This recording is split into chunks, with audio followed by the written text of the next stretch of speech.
La banalidad del mal. Hannah Arendt. ¿Puede volver a ocurrir el Holocausto? Hannah Arendt contesta, sí, puede volver a ocurrir. Y anuncia el gran argumento de que todo paso que, para bien o para mal, dio la humanidad en su historia, está condenado a ser el siguiente hito en su camino a su salvación o destrucción. Y advierte que los arsenales con armas de destrucción masiva que algunos estados alimentan de modo incesante, pueden ser el preludio que indique que su diagnóstico es acertado. Actualmente verificamos cómo un conjunto de países disputan el terreno de contar con una gran proliferación de armas nucleares, y a la vez no confían los unos a los otros. El mundo está en peligro. Hannah Arendt, cuando analiza el proceso del juicio a Eichmann en Jerusalén, observa que el sistema opresor que logra destruir a su víctima antes de que suba al patíbulo es el mejor, desde todo punto de vista, para mantener un pueblo en la esclavitud, en total sumisión. En la actual situación, a través de las redes informáticas globales, las personas, en especial la juventud, permanecen conectadas a informaciones irrelevantes e intrascendentes que les limita la capacidad de pensar y reflexionar, que en la práctica les convierte en esclavos mentales que permite que el sistema de poder imperante imponga sus doctrinas y formas de dominación. Hannah Arendt afirmó, Eichmann no constituía un caso de enajenación en el sentido jurídico, ni tampoco de insania mental. En su conciencia él recordaba perfectamente que hubiera llevado un cargo de ella en el caso de no haber cumplido las órdenes recibidas, las de enviar a la muerte a millones de hombres, mujeres y niños con la mayor diligencia y meticulosidad. A los jueces del tribunal les resultaba difícil admitir que Eichmann era una persona normal, que no era un débil mental, ni un cínico, ni un doctrinario, y que fuese totalmente incapaz de distinguir entre el bien y el mal. Eichmann solo necesitaba recordar el pasado para sentirse seguro de que no mentía y de que se estaba engañando a sí mismo, ya que él y el mundo en que vivió habían estado, en otro tiempo, en perfecta armonía.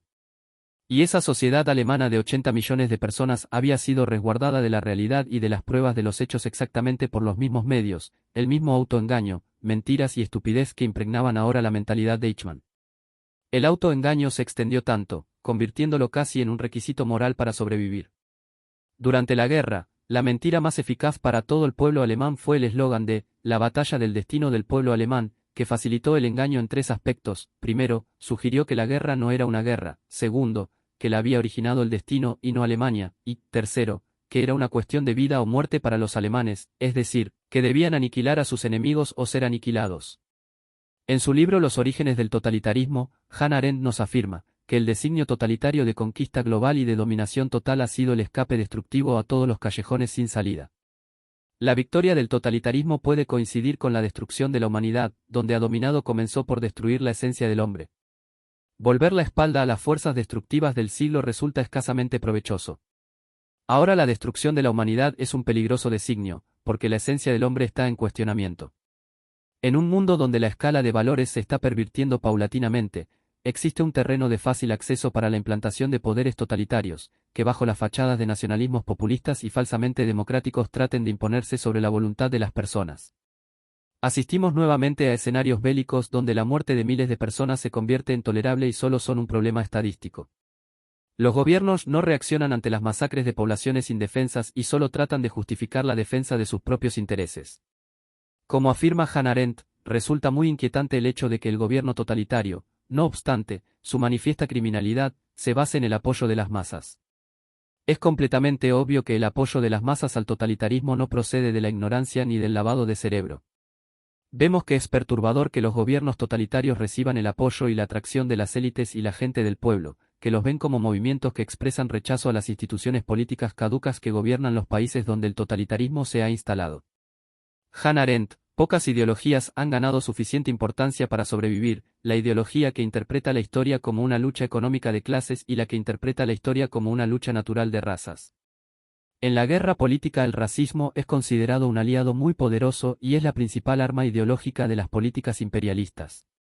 Actualmente observamos cómo las acciones políticas de los gobiernos autoritarios basados en el racismo asusan el rechazo a los migrantes, que ya sea por necesidad o temor, buscan nuevas oportunidades de vida en los países desarrollados.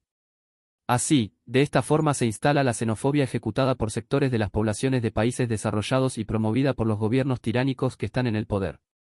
Hannah Arendt dice, lo que resulta tan atractivo era que el totalitarismo se convirtió en una clase de filosofía a través de la cual se podía expresar el resentimiento, la frustración y el odio ciego, en un tipo de expresionismo político.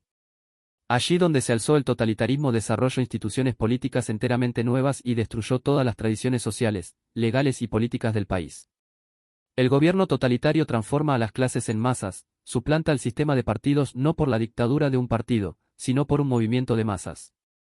Los tiranos pueden dominar a los hombres cuando estos están aislados y son fácil presa del terror de Estado, porque los hombres aislados carecen de poder para enfrentarlos. El aislamiento y la soledad, cada vez más, se convierten en lugar común para las masas en los momentos actuales. El aislamiento y la soledad no son lo mismo.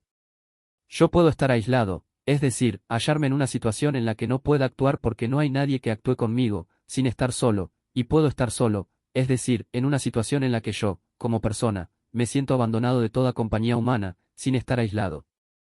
El hombre aislado, que ha perdido su lugar en el terreno político de la acción, es abandonado también en el mundo.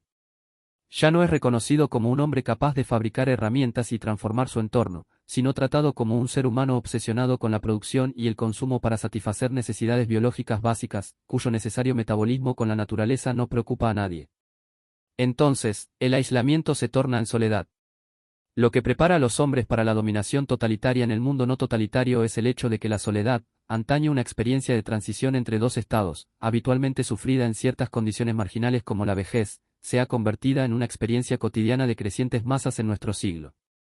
Hannah Arendt manifiesta, la dominación totalitaria, como la tiranía, portan los gérmenes de su propia destrucción. El peligro que un grupo de hombres o un solo hombre gobiernen y ejerzan una voluntad tiránica son el preámbulo de arrasar con el mundo y la sociedad tal como la conocemos.